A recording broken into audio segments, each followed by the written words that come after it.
Berjumpa kembali dengan saya Sam, teolog Protestan Karismatik di BPM Channel ini. Kiranya kasih karunia dan damai sejahtera dari Allah Bapa dan Tuhan kita Yesus Kristus dan persekutuan Roh Kudus menyertai kita sekalian. Shalom. Pagi hari ini kembali saya akan melanjutkan sesi pengajaran Pondok Daud di sesi yang ke-6. Pengajaran Pondok Daud sesi yang ke-6 merupakan serangkaian khotbah yang saya sampaikan di Gereja Betel Angeles Sangkakala dan Bintang Fajar Ministry Palangkaraya, ya, di dalam ibadah raya GBS Sangkakala dan BPM Palangkaraya. Saya menyampaikan serangkaian sesi khotbah Pondok Daud, ya, dan ini adalah sesi yang ke-6 dengan tema memuji kebesaran Allah. Sebagai dasar kitab suci, saya mengajak kita membaca di Mazmur 40 ayat 17. Biarlah bergembira dan bersuka cita karena engkau semua orang yang mencari engkau. Biarlah mereka yang mencintai keselamatan daripadamu tetap berkata, Tuhan itu besar. Sekali lagi, Mazmur 40 ayat 17. Biarlah bergembira dan bersuka cita karena engkau semua orang yang mencari engkau. Biarlah mereka yang mencintai keselamatan daripadamu tetap berkata, Tuhan itu besar. Saya mulai dengan opening statement saya. Menurut Profesor J.I. Packer, pengetahuan akan kebesaran Allah merupakan pengetahuan yang tidak dimiliki, atau lebih tepatnya kurang dimiliki oleh orang Kristen pada masa kini. Itulah salah satu alasan mengapa iman kita begitu rapuh dan penyembahan kita lemah. Orang modern sekalipun menghargai ide yang besar tentang diri sendiri, hanya memiliki ide yang sedikit tentang Allah. Ketika seseorang berada di gereja, apalagi mereka yang di jalanan memakai kata Allah, pikirannya jarang bertitik tolak dari pemahaman akan kebesaran Allah. Ini saya terjemahkan dari bukunya Knowing God with Study Guide. Ya, Knowing God with Study Guide. Di halaman 108, ya, yang ditulis oleh Profesor J.I. Packer. Nah, memperhatikan penjelasan Profesor Packer tersebut, maka saya tidak heran ketika mengetahui bahwa saat saya membahas tentang kebesaran Allah, ada orang yang pernah berbicara kepada saya bahwa apabila kita menyebut Allah dengan sebutan Allah yang besar atau Allah Maha Besar, bukankah itu sama artinya kita menyebut Allah yang dipercaya oleh agama lain? Ya. Jadi suatu ketika ada seorang berbicara kepada saya, bahwa kalau kita menyebut Allah dengan panggilan Allah besar atau Allah Maha Besar dengan sebutan itu sama artinya kita menyebut Allah yang dipercaya oleh Allah agama lain. Nah, tentu saja yang ia maksud adalah Allah umat muslim, karena salah satu ungkapan terkenal dari umat muslim adalah Allahu Akbar atau Allah Maha Besar. Jelas ada kesalahpahaman atau distorsi dari pernyataan orang tersebut yang menyimpulkan bahwa saat menyebut Allah dengan sebutan Allah yang besar atau Allah Maha Besar itu sama artinya menyebut Allah lain atau Allah dari agama lain. Karena itu sangat penting bagi kita untuk memahami ajaran tentang kebesaran Allah ini, setidaknya karena dua alasan. Setidaknya saya memberikan dua alasan mengapa begitu penting bagi kita untuk memahami ajaran tentang kebesaran Allah ini, setidaknya karena dua alasan. Alasan pertama, secara doktrinal, ada banyak bagian di dalam Alkitab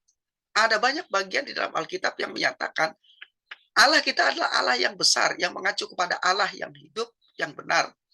Nah, pernyataan tersebut secara teologis menunjuk pada keunggulan.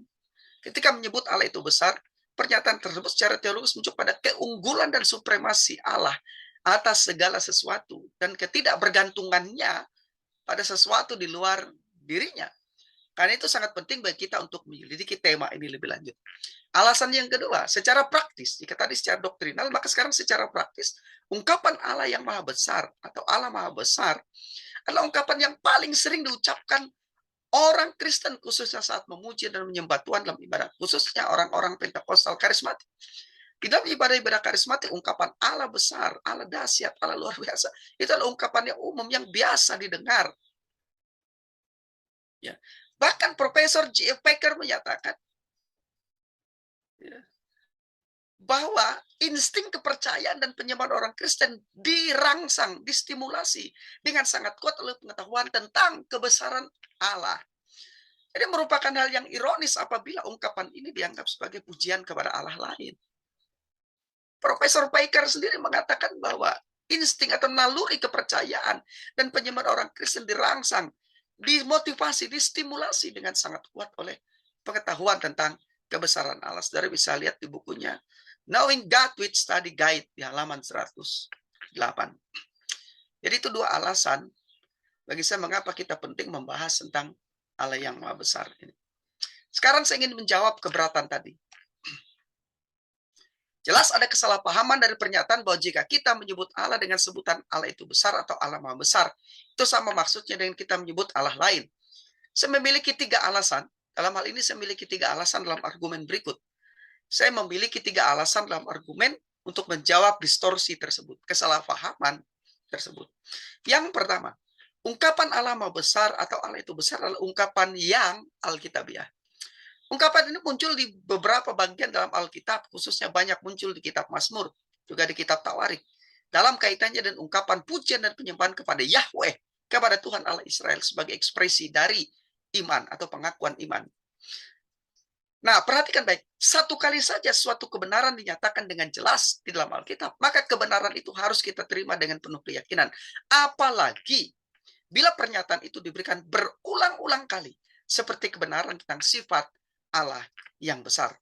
Sekarang saya akan tunjukkan beberapa contoh dalam Alkitab yang menunjukkan, menyatakan kebenaran bahwa Allah, ungkapan Allah itu besar adalah ungkapan yang alkitabiah. Misalnya di Mazmur 40 ayat 17 dikatakan begini. Bandingkan juga di Mazmur 70 ayat 5. Dikatakan, biarlah bergembira dan bersuka cita karena Engkau, semua orang yang mencari Engkau. Biarlah mereka yang mencintai keselamatan daripadamu tetap berkata, Tuhan itu besar. Sekarang Mazmur 48 ayat 2 dikatakan, besarlah Tuhan dan sangat terpuji di kota Allah kita. Sekarang di Mazmur 77 ayat 14 sampai 15. Ya Allah, jalanmu adalah kudus. Allah manakah yang begitu besar seperti Allah kami? Engkaulah Allah yang melakukan keajaiban. Engkau telah menyatakan kuasamu di antara bangsa-bangsa. Sekarang di Mazmur 96 ayat 4. Sebab Tuhan adalah Allah yang besar dan Raja yang besar mengatasi segala Allah. Sebab Tuhan maha besar dan terpuji, Ia lebih dahsyat daripada segala Allah. Mazmur 95 ayat 3 dan Mazmur 96 ayat yang keempat. Sekarang Mazmur 99 ayat 2 dan 3. Tuhan itu maha besar di Sion, dan Ia tinggi mengatasi segala bangsa.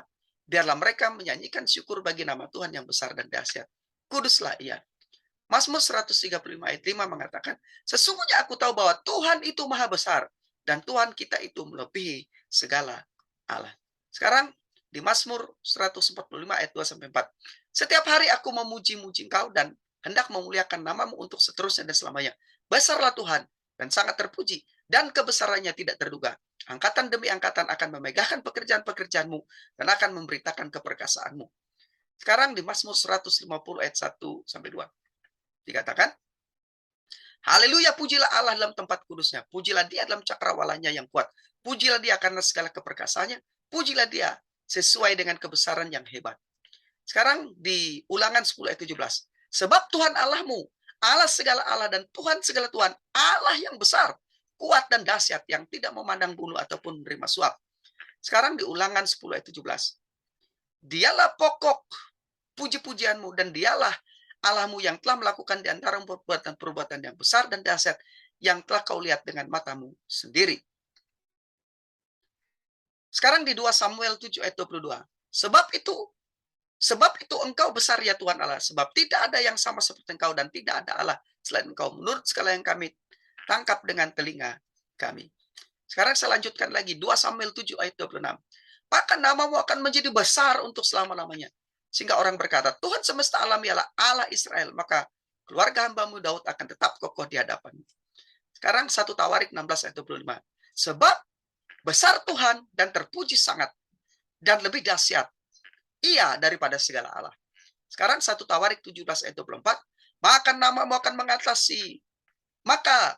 akan menjadi teguh dan besar untuk selama-lamanya, sehingga orang berkata, Tuhan semesta alam, Allah Israel, adalah Allah bagi orang Israel, maka keluarga hambamu Daud akan tetap kokoh di hadapanmu.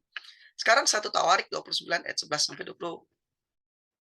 1 Tawarik 29 ayat 11 sampai 12. Ya Tuhan punya mulah kebesaran dan kejayaan, kehormatan, kemasyhuran dan keagungan. Ya segala-galanya yang ada di langit dan di bumi. Ya Tuhan punya mulah kerajaan dan Engkau yang tertinggi itu melebihi segala-galanya sebagai kepala. Sebab kekayaan dan kemuliaan berasal daripadamu, dan engkaulah yang berkuasa atas segala-galanya. Dalam tanganmu lah kekuatan dan kejayaan. Dalam tanganmu lah kuasa membesarkan dan mengokohkan segala-galanya. Sekarang 2 Tawarik 2 ayat 5. Dan rumah yang hendak kudirikan itu harus besar, sebab Allah kami lebih besar dari segala Allah. Sekarang saya akan baca di Titus 2 ayat 13 sampai 15. Dengan menantikan penggenapan pengharapan kita yang penuh bahagia dan pernyataan kemuliaan Allah yang maha besar dan juru selamat kita Yesus Kristus, yang telah menyerahkan dirinya bagi kita untuk membebaskan kita dari segala kejahatan dan untuk menguduskan bagi dirinya suatu umat kepunyanya sendiri yang rajin berbuat baik. Beritakanlah semuanya itu, nasihatilah dan yakinkanlah orang dengan segala kewibawaanmu. Jangan ada orang yang menganggap engkau rendah. Itu tadi di Titus 2 ayat 13 sampai 15. Sekarang Ibrani 1 ayat 3 sampai 4. Ia adalah cahaya kemuliaan Allah dan gambar wujud Allah, dan menopang segala yang ada dengan firman-Nya yang penuh kekuasaan. Dan setelah ia selesai mengadakan penyucian dosa, ia duduk di sebelah kanan yang maha besar. Duduk di sebelah kanan yang maha besar di tempat yang tinggi. Jauh lebih tinggi daripada malaikat-malaikat, sama seperti nama yang dikaruniakan kepadanya jauh lebih indah daripada nama mereka. Jadi itu tadi sederetan ayat yang saya kutip baik dalam perjanjian lama maupun perjanjian baru yang berisi ungkapan Allah Maha Besar, Allah itu besar, Allah itu besar atau Allah lebih besar. Jadi satu kali saja suatu kebenaran dinyatakan dengan jelas dalam Alkitab, maka kebenaran itu harus kita terima.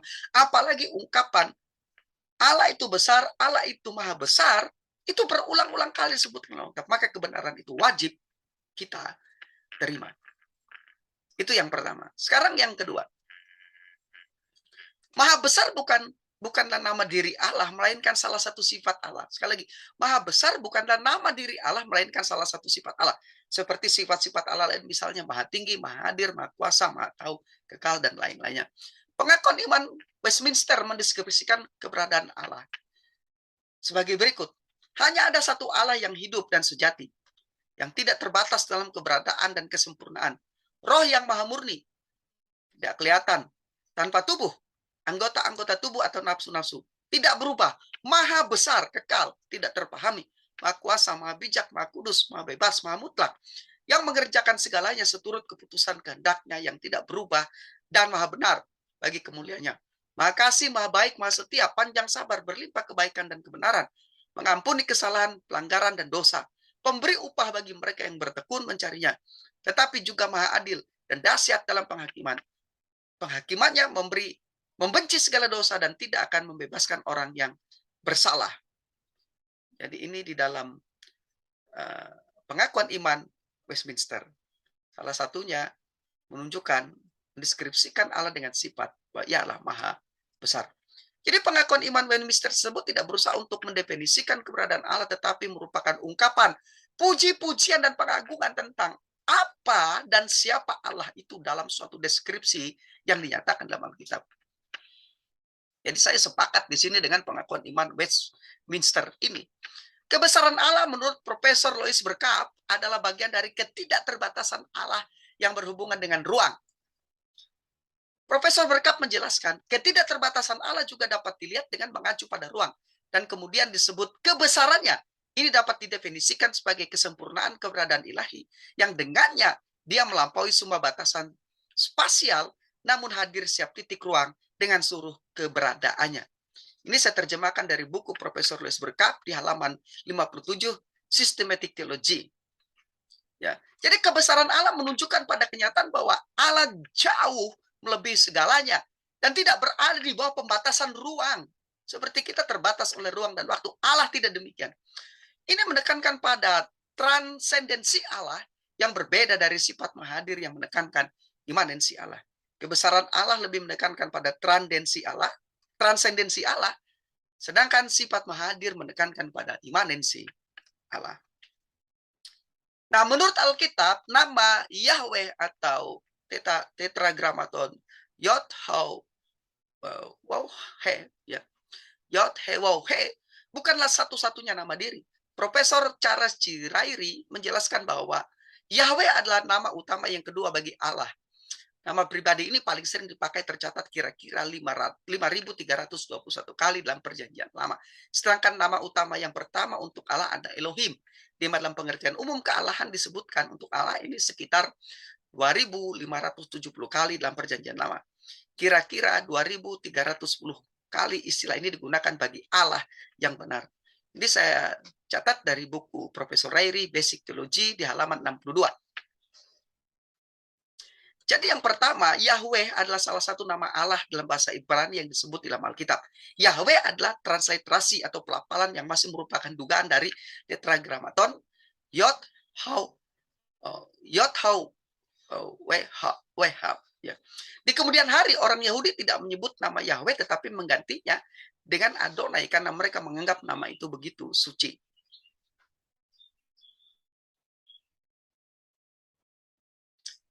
Yang kedua, nama pertama utama untuk Allah dalam bahasa Ibrani adalah Elohim. Elohim merupakan variasi bentuk jamak dari kata El, di mana nama El merupakan bentuk yang paling sederhana yang dengannya Allah disebut dalam Perjanjian Lama. El ini dipakai sebagai nama generik dan nama diri. Dalam bahasa Indonesia diterjemahkan dengan Allah. Misalnya, di dalam Kejadian 31:13 dikatakan, "Akulah Allah, El yang di Betel itu." Atau Allah Elohim Israel ialah Allah El. Kejadian 33 ayat yang ke-20. Kata El ini digunakan sebagai nama diri yang spesifik ketika digabungkan dengan istilah lain. Jadi kata El ini digunakan sebagai nama diri Allah yang spesifik ketika digunakan dengan istilah lain, misalnya El Shaddai, Allah yang Maha Kuasa, Kejadian 17 ayat 1. Elkana, Allah yang cemburu, Keluaran 20 ayat 5. El Elyon, Allah yang Maha Tinggi, Kejadian 14 ayat 18 dan 22. El Olam, Allah yang kekal, yang misterius, yang menyatakan dirinya, Kejadian 21 ayat 33. El Roy, Allah yang Maha memelihara, Kejadian 16 ayat 13. Mazmur 23 ayat 1. Dan El Deot, yang Maha Allah yang Maha Tahu, 1 Samuel 2 ayat 3. Serta El Gadol, Allah yang Maha Besar, Ulangan 7 ayat 21. Nah, selain Elohim, nama Eloh juga merupakan variasi dari kata El. Panggilan ini diterjemahkan juga dengan Allah, dipakai untuk menunjukkan kepada Allah yang berbentuk tunggal. Misalnya Ulangan 32 ayat 15, Mazmur 18 ayat 32. Jadi ada dua sebutan utama bagi Allah dalam Perjanjian Lama. Perhatikan, yaitu Yahweh dan Elohim dalam Perjanjian Baru. Ya, itu Yahweh dan Elohim. Jadi dalam Perjanjian Lama Yahweh dan Elohim, dan dalam Perjanjian Baru bahasa Yunani nama Yahweh disebut dengan Kurios. Ya. Sedangkan Elohim dengan Theos. Ya. Jadi Yahweh itu dalam bahasa Indonesia terjemahkan sebagai Tuhan, tapi dalam bahasa Yunani yang disebut Kurios. Dan Elohim dalam bahasa Inggris adalah God, diterjemahkan dalam bahasa Indonesia sebagai Allah. Ya. Dan ini adalah nama Allah di dalam Perjanjian Lama. Dan dalam Perjanjian Baru, telah saya sebut tadi, ditransliterasi sebagai Kurios untuk Yahweh dan Theos untuk Allah. Nah, kata sifat Gadol Maha Besar yang sebenarnya bukanlah nama diri Allah akan menjadi nama diri spesifik bagi Allah ketika digabungkan dengan nama diri El, sehingga menjadi El Gadol atau Allah Maha Besar. Jadi ungkapan El Gadol, Allah Maha Besar, Allah itu besar, El Gadol, itu akan menjadi nama diri. Ya, El ini, kata sifat Gadol Maha Besar akan menjadi nama diri ketika digabungkan dengan nama diri Allah El. El Gadol, Allah Maha Besar atau Allah itu besar. Nah, sekarang yang ketiga, memberi klaim bahwa ungkapan Allah Maha Besar adalah eksklusif tertentu. Misalnya agama Islam bukan hanya keliru secara doktrinal, tetapi juga dari aspek historik. Secara historis, ungkapan Allah Maha Besar telah dikumandangkan dalam Alkitab jauh sebelum agama Islam berdiri. Kita tahu bahwa Allahu Akbar atau Allah Maha Besar yang kita dengar sering dikumandangkan oleh umat Islam, itu baru muncul bersamaan dengan berdirinya agama Islam pada awal abad ke-7. Kita tahu bahwa Islam ini muncul pertama kali di wilayah Arab, yaitu tahun 610 Masehi, ditandai dengan diterimanya wahyu Al-Quran yang pertama di Mekah oleh Muhammad. Nah, sedangkan sebutan Tuhan itu besar, El Gadol tadi, telah muncul dari mulut Yitro, mertua Musa dalam Keluaran 18 ayat 10, jauh sebelum agama Islam lahir. Musa dan Yitro hidup sekitar 1.500 tahun sebelum Kristus atau 2.100 tahun sebelum Muhammad lahir. Di dalam Keluaran 18 ayat 11, Yitro sendiri mengakui bahwa Tuhan Allah orang Israel yang dipercaya oleh Musa adalah Allah yang besar, melebihi Allah-Allah lain. Dikatakan begini, sekarang aku tahu bahwa Tuhan lebih besar dari segala Allah. Sebab ia telah menyelamatkan bangsa ini dari tangan orang Mesir. Karena memang orang-orang ini telah bertindak angkuh terhadap mereka. Nah, tentu saja Tuhan Allah besar, yang besar itu, Allah Maha Besar, adalah Allah yang benar-benar diimani oleh Musa. Di dalam Ulangan 3 ayat 24, Musa mengingatkan kembali bagaimana ia meminta kasih karunia penyertaan Tuhan untuk membawa bangsa Israel ke tanah perjanjian. Dikatakan tertulis demikian, ya Tuhan Allah, Engkau telah mulai memperlihatkan kepada hamba-Mu ini kebesaran-Mu dan tangan-Mu yang kuat. Sebab Allah manakah di langit dan di bumi yang dapat melakukan perbuatan perkasa seperti Engkau. Nah, itu sebabnya di dalam Ulangan 7 ayat 21, sebelum bangsa Israel memasuki tanah Kanaan, Musa mengingatkan bangsa itu demikian. Janganlah gemetar karena mereka, sebab Tuhan Allahmu ada di tengah-tengahmu, Allah yang besar dan dahsyat. Itu terjemahan bahasa Indonesia, terjemahan baru. Sekarang terjemahan Alkitab Indonesia terjemahan lama dikatakan, janganlah kamu gentar di hadapan mereka itu, karena di tengah-tengah kamu ada Tuhan Allahmu, yaitu Allah yang maha besar dan hebat. Sekarang terjemahan bahasa Indonesia sehari-hari. Jadi janganlah takut kepada bangsa-bangsa itu. Tuhan Allahmu melindungi kamu. Ia adalah Allah yang agung dan dahsyat. Ya. Sekarang terjemahan firman Allah yang hidup. Sekali lagi, janganlah kamu takut kepada bangsa-bangsa itu. Karena Tuhan Allahmu ada di tengah-tengahmu. Dan ia adalah Allah yang maha besar dan maha dahsyat. Sekarang dalam terjemahan New International Version. Do not be terrified by them, for the Lord your God, who is among you, is a great and awesome God. Jadi, berbagai terjemahan itu menunjukkan Allah yang besar itu adalah Allah yang agung. Allah yang agung itu adalah Allah yang besar, Allah yang dahsyat. Perlu diketahui Allah yang besar, atau Allah yang maha besar, atau Allah yang agung yang digunakan dalam tersebut adalah sinonim dalam berbagai terjemahan tersebut. Karena itu Profesor J.A. Packer menjelaskan demikian. Kata keagungan berasal dari kata Latin yang berarti kebesaran. Ketika kita menggunakan istilah keagungan pada seseorang, kita mengakui kebesaran orang itu dan menyatakan rasa hormat kita. Seperti misalnya ketika kita menyebut yang mulia ratu, keagungan merupakan kata yang dipakai Alkitab untuk mengungkapkan pemikiran tentang kebesaran Allah pencipta kita dan Tuhan kita.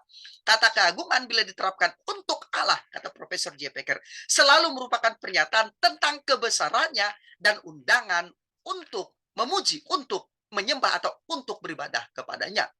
Itu saya kutip dari Knowing God with Study Guide, karangan buku yang tulis oleh Profesor J.I. Packer di halaman 107. Jadi ungkapan Allah besar, Allah maha besar, Allah agung dalam Ulangan 7 adalah transliterasi dari bahasa Ibrani El Gadol.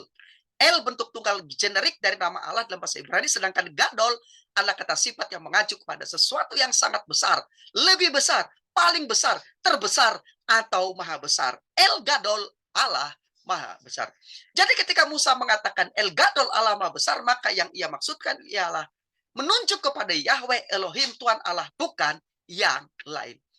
Namun sayangnya pikiran beberapa orang kelihatannya telah disesatkan, diselewengkan. Sehingga saat mendengar ungkapan Allah Maha Besar, Allah itu besar, mereka langsung berpikir negatif. Menyamakan ungkapan itu dengan Allahu Akbar yang menjadi slogan populer umat Muslim. Padahal Alkitab dengan jelas menyatakan bahwa Allah kita, El Gadol, adalah Allah yang maha besar. Yahweh itu besar, Tuhan yang besar, yang harus kita puji dan tinggikan namanya. Jadi di dalam ibadah-ibadah kita, orang-orang karismatik, ketika kita memuji Allah itu besar, Allah itu maha besar, Allah itu dahsyat, Allah itu luar biasa. Itu Alkitabiah El Gadol, Allah maha besar. Ada ungkapan Alkitab yang sering kali muncul di banyak bagian Alkitab. Jadi saya melihat iblis memang tidak menyukai kita memuji Allah. Dia licik, dia penipu. Iblis ingin dipuji dan ingin mencuri kemuliaan Allah. Karena itu dia tidak ingin kita memuji Allah itu besar. Iblis tidak menyukai kita memuji-muji Allah yang besar. Karena itu ia berusaha membungkam, menutup mulut kita. Nampaknya kita masih harus terus belajar dengan rendah hati untuk menerima pernyataan Allah dalam Alkitab tentang Allah yang maha besar ini. Dengan hati yang tunduk dan taat. Pujilah dia sebagai Allah yang besar, Allah yang agung, Allah yang dahsyat. Ada banyak ayat di dalam Alkitab berupa ajakan atau perintah bagi kita untuk memuji kebesaran Allah. Misalnya memuji kebesaran namanya. Artinya namanya besar. Mazmur 35 ayat 27, Mazmur 40 ayat 17, Mazmur 70 ayat 4, Mazmur 71 ayat 19, dan lain-lain. Kemudian memuji kebesaran, keajaiban, pekerjaan, dan perbuatan Allah. Wahyu 11 ayat 17, Mazmur 86 ayat 10, Mazmur 92 ayat 5, dan ayat-ayat lainnya, termasuk 1 Petrus 2 ayat 9. Kemudian memuji kebesaran, kasih, rahmat, dan kesetiaan Allah. Efesus 2 ayat 4, 1 Petrus 1 ayat 3, 1 Yohanes 3 ayat 1, dan ayat-ayat lainnya.